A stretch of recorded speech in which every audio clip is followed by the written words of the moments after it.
On a stormy night, the son of the god Zeus and human Alcmene was born. His mother named him Hercules, which meant glory of Hera, to appease the goddess herself. Hera saw the boy's birth as an insult and planned to have him killed. Two serpents emerge from the eyes of a Hera statue and slither their way to the child, but the young Hercules snaps their necks with his godlike strength. As an adult, Hercules went through his famed 12 labors. He treads through a swamp to take on the Lernaean Hydra, slicing off their heads one by one. He faced the Erymanthian boar, taking it down with his club. His most well-known labor was the slaying of the Nemean lion, a beast whose hide was so powerful that no mere weapon could penetrate it. The person telling this story, Iolaus, who is also Hercules' nephew, is tied up and hanging over a wooden pike right below his groin. He is taken prisoner by pirates that have invaded Macedonia. The pirate leader starts to burn the rope that holds Iolaus, not believing a word of his story. The leader fails to see Hercules standing behind him, wearing the skin of the Nemean lion on his head and boasting that he killed the beast with his bare hands, or so they say. Hercules charges forward with his comrades, the seer Amphiaraus, Autolycus, Atalanta, and Tydeus, and takes out all the pirates and pushes Iolaus to safety before he falls onto the pike. Hercules finishes off the leader with one powerful swing of his club. Hercules and his allies go to a tavern to eat and drink. They are approached by a woman named Urgenia, asking Hercules to help her father protect the Kingdom of Thrace from a warlord. If he succeeds, he and his friends will be rewarded their weight in gold. Autolycus pushes a plate of food to Hercules and tells him to eat up. The crew travels to Thrace. Urgenia's son Ares runs up to Hercules, eager to meet this legendary warrior after hearing about his 12 labors. General Cytocles escorts Hercules and his crew to meet Urgenia's father. Hercules is asked if he's ever been this close to royalty. He recalls 3 years earlier when he traveled to the kingdom of King Eurystheus, bringing him the heads of the Hydra. He is also reunited with his wife Megara and his 3 children. Hercules then experiences a vision of his family screaming, and the walls covered in blood. Hercules is brought before Lord Codus, Urgenia's father. He requests Hercules' help in fighting off an army led by the dreaded warlord Rhesus. He takes a look at Atalanta and says this mission holds no place for a woman, though she proves him wrong immediately by shooting 2 arrows at the helmets of 2 soldiers, throwing it out of their hands. It is said that his soldiers are centaurs that laid waste to Codus's forces. Hercules agrees to train Codus's soldiers in combat. It starts with the men holding their shields up for protection, but they are easily knocked down when Tydeus charges at them. At night, Ares wanders around when he hears a snarling noise. He looks in the darkness to see Tydeus, who lunges at him, but the boy runs away. He is found by Hercules, who tells Ares that he and his friends found Tydeus as a child in Thebes after a war overtook his home, and to this day, Tydeus does not speak a word.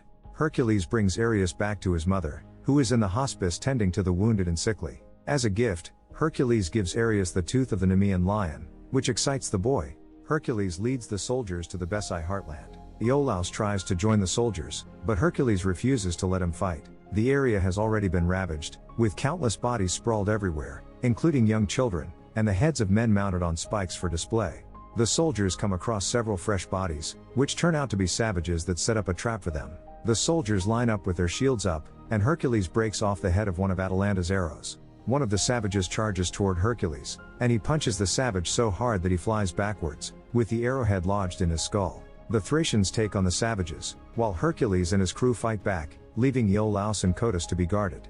Atalanta wields her bladed bow while firing arrows without even having to look behind her. Tydeus charges like mad at the savages while Autolycus uses his weapons against them also. When it looks like the savages are overpowering them, Hercules and Amphiaraus ride a horse-drawn chariot with blades, killing every last savage in sight.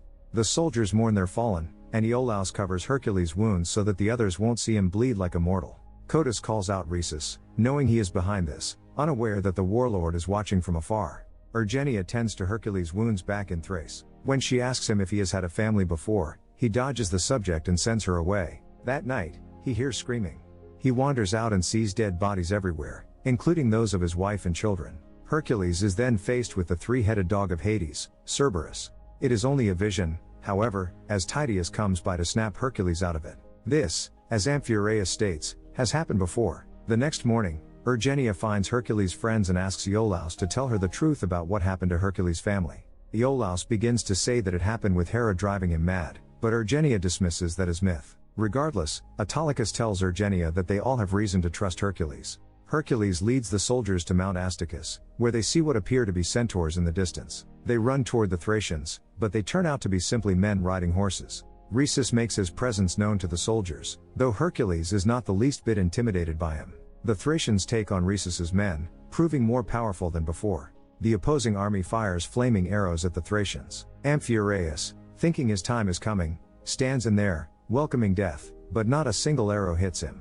Rhesus charges toward Hercules on his horse, but Hercules grabs the horse and flips him and Rhesus over before sneering, "Fucking centaurs." Rhesus and his men are taken back to Thrace where they are mocked and have garbage thrown at them.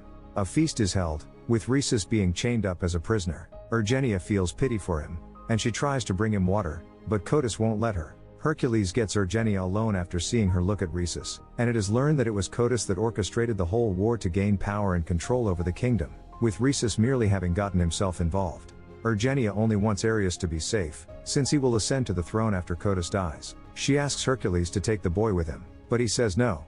He goes to confront Codus, who shows no remorse over his actions and offers Hercules a place in his army. Hercules, of course, refuses. The crew is given their gold, but Hercules wants to stay and help Thrace. Autolycus chooses to leave, taking his share of the gold with him, despite the others pleading with him to stay. Atalanta, Amphiaraus, and Tydeus agree to help Hercules fight Codus. However, when they all go to face him, they are captured, along with Ergenia and Ares. Hercules is chained up in the dungeon while his friends are locked in cells. He sees what appears to be Cerberus, but they are merely 3 vicious wolves. In enters King Eurystheus, who turns out to be in league with Codus. It is also revealed that he drugged Hercules the night his family was murdered, sending the wolves to attack and kill them, because Eurystheus saw Hercules as a threat to his kingdom when his people cheered his name louder than Eurystheus. To make things worse, Codus orders Ergenia to be executed right there in the dungeon. Amphiaraus tells Hercules to remember all that he has accomplished, and to remember who he is. He cries, "Who are you?" And the man bellows, "I am Hercules." He breaks off the chains and swings at the executioner, stopping him from taking off Ergenia's head. She runs to free the others while the wolves attack Hercules. Hercules slams one against the wall, then breaks the jaw of another, and then finally kills the last one with the Nemean lion's tooth. Ares passed it back to him while being captured. With everyone, including Rhesus, freed, the Thracian soldiers try to attack. One hurls a spear that passes through fire at Amphiaraus, which he foresaw as his death. He stands there, ready to accept his fate, when Hercules grabs the spear and throws it back at the soldier. Hercules then goes after Eurystheus, who tries to weasel his way out of it by saying Codus corrupted him. He begs for forgiveness, but Hercules grabs Eurystheus's dagger and impales him with it. Cytocles then appears and grabs Hercules with his whip, but Iolaus impales him from behind, now ready to join the fight. The final battle comes outside the palace, where Codus stands before his soldiers. They bring out Ares, threatening to kill him if Hercules doesn't surrender. A soldier holds a knife at the boy's neck, but the man is killed by a knife, thrown by Autolycus, who has decided to return for his friends. The Thracians fight Hercules and his crew, while Ares runs back to his mother. Tydeus is struck by an arrow, but he doesn't let that stop him as he slays every soldier in his path. Hercules retrieves him, where Tydeus merely utters Hercules' name before dying. The crew spills oil and fire to block the Thracians, and Hercules begins to push the statue of Hera from its base. Codus begins shouting at Hercules, calling him a coward and saying his family deserved to die. Hercules finally manages to break the statue from its base, causing it to come crashing down, crushing some soldiers while the head rolls and smashes into Codus, throwing him over the edge of a cliff. The surviving soldiers lay down their weapons and bow before Hercules, chanting his name. The rest of his crew stands behind him. Amphiaraus delivers the closing lines by saying that he prefers this tale of Hercules to the myth. He says that you don't need to be a demigod to be a hero, but you just have to believe you can be a hero. He adds, "But what do I know? I'm supposed to be dead." Make sure to subscribe and turn on notifications so you can watch more videos like this. Thanks for watching.